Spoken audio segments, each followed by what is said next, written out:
Welcome to the Salmon Runs YouTube. Enjoy the video. In this video, I will explain how to fill out Form 941X for the Employee Retention Credit. This form is essential for correcting employment tax returns you've already submitted.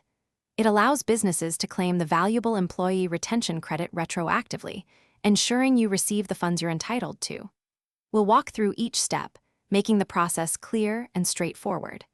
Gather your original Form 941 filings and payroll data to begin.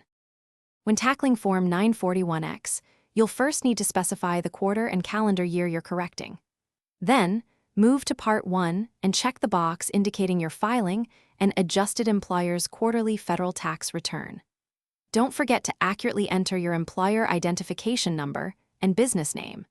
It's also important to note the date you identified the need for this adjustment, as this helps the IRS process your claim efficiently. Calculating your employee retention credit involves identifying qualified wages paid during eligible periods. For 2020, the credit is 50% of qualified wages, up to $10,000 per employee annually.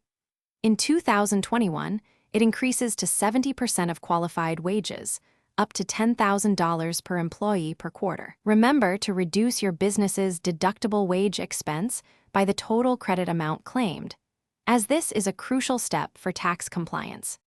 To finalize your Form 941X, proceed to Part 2, where you'll adjust for the employee retention credit. Then, in Part 3, clearly state your corrected tax liability and any resulting overpayment. This section is vital for receiving your refund.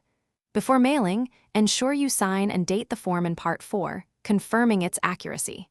Double-check all entries. Then send your completed Form 941X to the designated IRS address for processing. Thanks for watching. Consider subscribing if we helped you.